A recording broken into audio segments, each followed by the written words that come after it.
Hello and welcome back to ToVsday. We have a very special treat for you, and by we I mean myself and my lovely co-hosts Livi and Angie. Say hello. Hello. Hello. Today we're going to be going over the brand new class, the Mechanist, released in Tales of the Valiant by Kobold Press. So for the Mechanist, if you're familiar with the Artificer from 5e and started in 3.5, it's kind of like that in a way, although it goes a little bit more into the creative aspect, not necessarily magical items, but instead taking fun with all your magical tricks. So they're very capable warriors, however, trust me, I've seen it, and essentially they are just being a little creative with what they're doing and seeing how they can create different things from arcane energy and little shards of this magic to do what they need to and manipulate it how they want. The universe said first one's free and threw them a bag of rocks. Next up, one of the features you're going to be obtaining at first level is Eyes of the Maker. This is essentially identify by touch. You pick up an item, you know if it's magical, how many charges it has, how it works. You just have a really good sense for magic item. You also get to learn whether there's spells affecting it and what they are, which is a little bit different and very nice. And then starting off, you get to have a shard of creation. So this is really neat. So essentially you have this really cool plasma shard that you can shift and adjust how you would like to. And this is how you're able to form different things. So whenever you want to have this super cool arcane maul that you use to bash people with, your bonk hammer, there you go. This is where it comes from. However, if you're slain or if it's not in your possession, so you can theoretically lose the shard of creation, it does eventually vanish and it's destroyed, but you do another hour ritual so that you can kind of create that replacement. And it has a number of charges that's equal to your intelligence modifier, obviously a minimum of 1, and you're able to regain all those expended charges when you finish a long rest. And so charges can be spent to activate quite a plethora of properties, which continue to improve and grow as you are leveling up and you get to kind of do different cool things with it. The first of which is Inspire. You get to inspire yourself and add adversity 6 to one of your checks, using 1 charge from your shard of creation. You can also use this to transform your shard into various objects, such as non-magical weapons, a shield. You can even do an object of medium size or smaller. After it's been transformed, it can stay into that form until you die, or if you use an action to reform it to its normal state, you can use an action to transform it again, of course using one of the charges as previously stated. Alright, and then we have augments. So like I said before, you're not necessarily playing with magic items. You get to augment, change, and work with a bunch of different stuff. You just gotta be creative. So this is what augments are for. So they essentially allow you to mess with all of these types of items. They all have their own different prerequisites for what type of item it is that you can do these changes and adjustments to, but they're pretty self-explanatory. So it's like using an object action, so using an object action instead, and some of them are a little bit more specific. In this, I'm not going to go through every single detail of each one because it's kind of like a spell, how there's very specific things and narrow things that you can do with it. So I advise you to just go ahead and read them and really think about it, and also work with your GM to figure out how you can play around with this. So I'm going to give a couple examples of these. So we have adhesive. This is something where you can have an object that isn't being worn or held to specify, and you can adhese it to something else.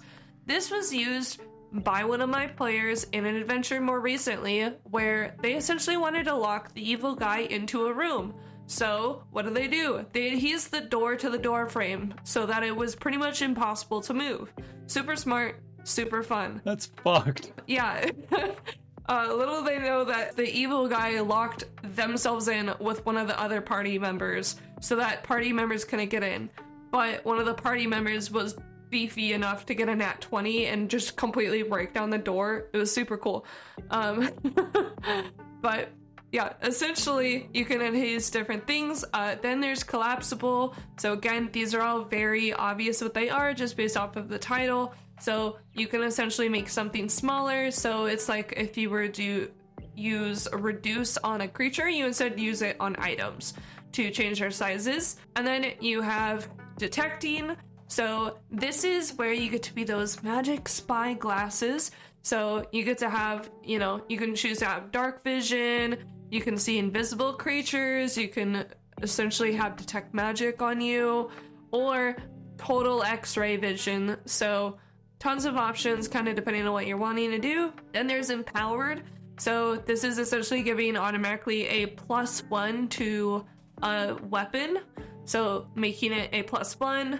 And as you level up on all of these, they will allow you to either increase what type of items you can use this with, or increase the damage. So very neat, very cool. Then we have elusive.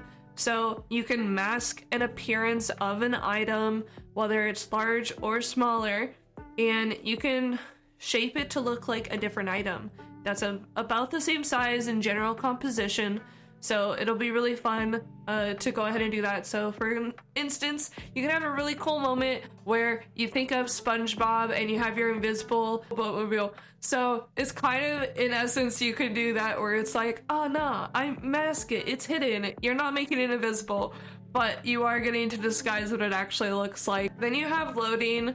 So whenever you do this, if you have a weapon that has ammunition as a part of it, you get to have ammunition magically appear.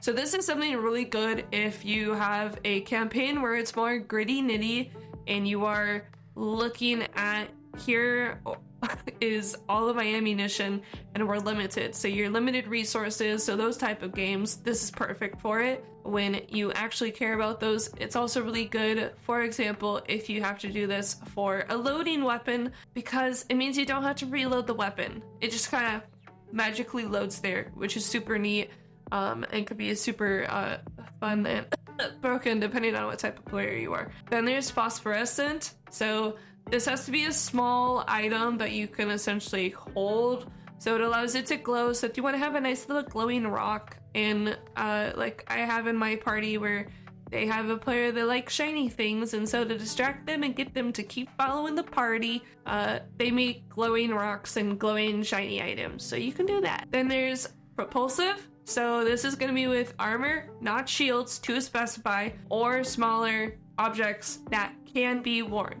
So it allows you to increase someone's speed. So you are propelling them forward with more speed. It allows them to do some really cool, fun things, and you can pretend like you're Spider-Man essentially if you use this. So super neat, super fun. Next up, we have protein. This is really simple. This is essentially switching out the damage type on a weapon that you're currently hitting with. You can do this a number of times equal to your proficiency bonus, and you regain all expended uses on when you finish a long rest. Next up, we have reactive. This one is going to require a lot of creativity and working with your GM. You can put this on a large or smaller item that isn't being worn, held, or fixed in place. Essentially, you imbue this item to react to a trigger that you set. This could be something as far as when a creature type enters a certain zone, when John the Messenger comes into the area.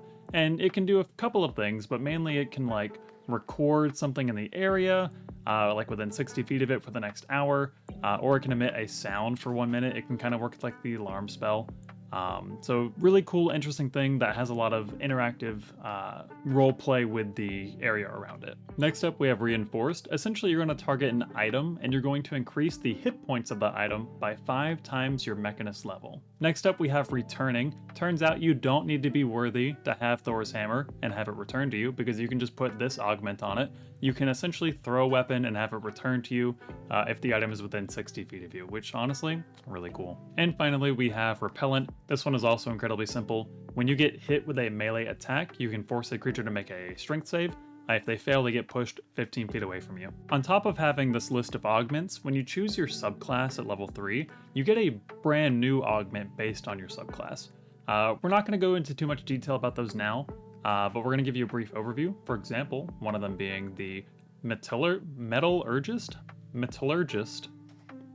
Have fun with that one in the comments. Essentially, this is a Mechanist that has like engineered armaments. It creates awesome things to behold in battle. The best way to put this is that it is the more melee and like weapon focused subclass. And then there's the spell, right? So if you want to kind of go more into the magic item route, and being able to have all the magical properties, then you might like this subclass as it allows you to be fascinated by all the intricacies of magic and how you can use it to enhance your creations. So you get to enchant, tinker, and, you know, essentially make all those magic items around the world and get to do that with all kinds of fun things. At 2nd level, you can be very efficient with your action. You can use an object as a bonus action instead of a full action. You're telling me I don't have to always homebrew the, hey, use your potion as a bonus action? I can double chug healing potions now? Oh my god. The equivalent of swirling the bottle and then chugging. Chug, chug, chug, chug, chug. Double time! 1 shot, 2 shot. Multi-attack at 5th level just means that you can take 2 attacks instead of just 1 when you take the attack action. And now keep in mind, there's a lot that we're not going to get into in this video. A lot of the future levels in the Mechanist build upon the abilities that we've already covered, whether they are improving, getting new abilities and traits, and there's also something baked into Tales of the Valiant where sticking to a specific class gets you boons in that class as well. So it's very interesting to read. I highly recommend going to check out the official release so that you guys can read more up on the Mechanist and learn about how cool and great it is. They're really cool, I promise. In the meantime, maybe leave us a comment down below of which class you'd like to see us cover next. In the meantime, thank you guys for tuning in, and we'll see you next ToVsday for a brand new release. Bye bye for now. Bye. Bye.